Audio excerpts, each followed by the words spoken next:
Hi, I'm Rick Fair, and I'm the course author for the Land Claims and Primary Historical Research Methods course that will be offered in the future here at the University of Western Ontario through the First Nation Studies program and the Distance Studies program.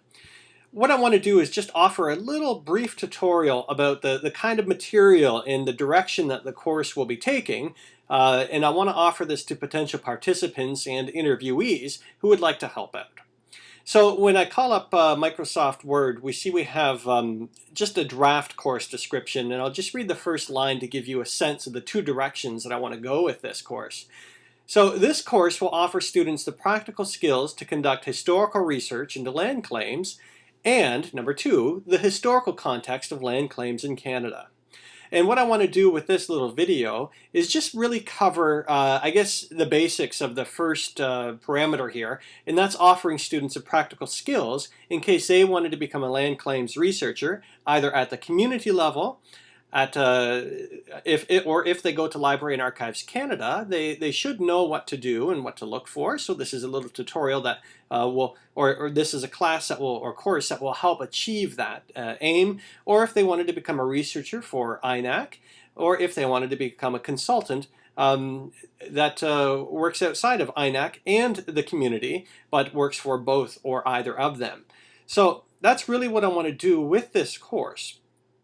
And for our purposes today, what I'm going to be doing is accessing the Library and Archives Canada website. And you see there's a link right there for it.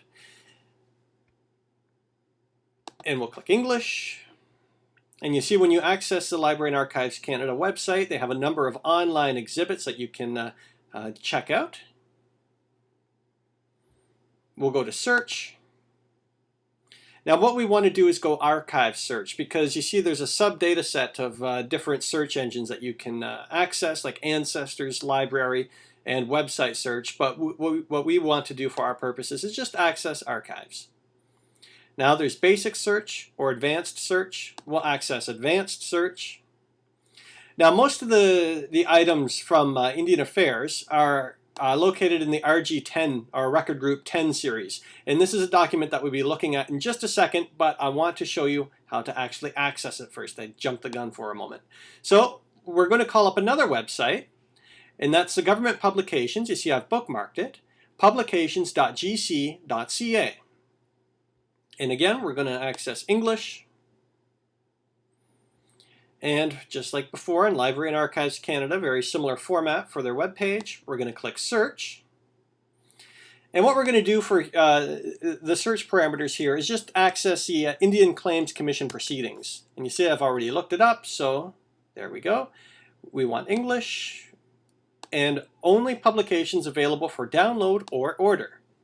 So we'll click that.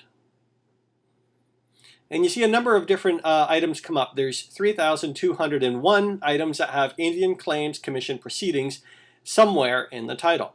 And the ones that are most relevant come up first. So we'll scroll down. We see 2009, number 1, right here, is available for download, or you can order a paper version of it. But because the course is only 4 months long, I'm really going to encourage the students to access only the electronic versions. So we're going to scroll down until we get to 2008, and that's the document that I just pulled up a few moments ago. And you see it's the link is rc12-1-2008-20e.pdf. So if we were to click that, we could download it, and it comes up like this. And we'll just go to the very front, the very first page, and this is what would come up in the PDF. So Indian Claims Commission Proceedings, a publication of the Indian Claims Commission, 2008, the Chief Commissioner and the 4 commissioners involved, and then publication information, and then table of contents. Now for the 2008 proceedings, we see that there are a number of different claims that were ongoing with the James Smith Cree Nation, and for our purposes we're not going to get into the historical context or much of the research that went into it, to bring it to the successful conclusion that they were. But what we want to do is just quickly go to something I've already bookmarked, and it's what you saw earlier. Two documents that are both volume 37 36 of RG10. That's Record Group 10. And you see LAC, Library and Archives Canada.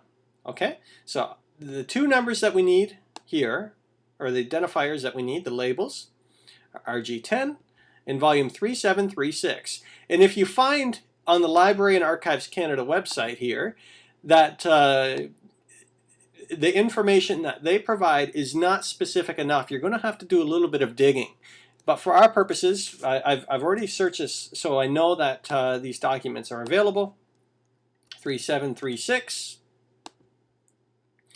And for the second parameter, instead of keyword, any keyword, I'm going to go straight down to volume and box number. Okay? Then click submit. So you see the material that comes up. There are only 9 documents that have that volume number and RG10 as the parameters. And if you wanted to be more specific, you could type Duck Lake Agency, or you could type James Smith and Cumberland Bands. See, any of those operative words will be helpful because it's very specific. If you're too general, you could end up with thousands upon thousands of documents, and none of which might be helpful to you. Or if they are, they might be toward the last page of 3,000 documents. So you see the inside and outside dates for this, even though there are 9 documents with the volume number. What you want to do is be more specific. And you see 1881 to 1905. And we're going to go back to our little page here, our PDF. You see this document was written in 1902, and it's a correspondence between the Indian Commissioner David Laird to James A. Smart, the Deputy Superintendent General of Indian Affairs. So 1902 falls between 1881 and 1905, so we'll click that. And you see the material is already online. In the next little tutorial, if I host one, we'll explain how to access material that is not online, but can be accessed through an interlibrary loan system, but that depends on whether or not you have access to a microfilm reader. So we'll just click it just to see what's here.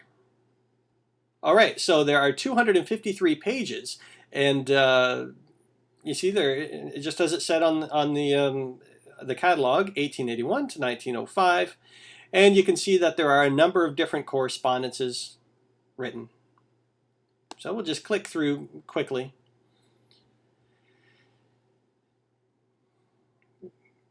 You see a number of different letters that were obviously of interest to land claims researchers. The specific material I'm not aware of, but that will be something that we actually cover in the online lectures. But for our purposes, this was just a little tutorial showing you how to access Library and Archives Canada and how to find archival documents that are actually online. Thank you very much.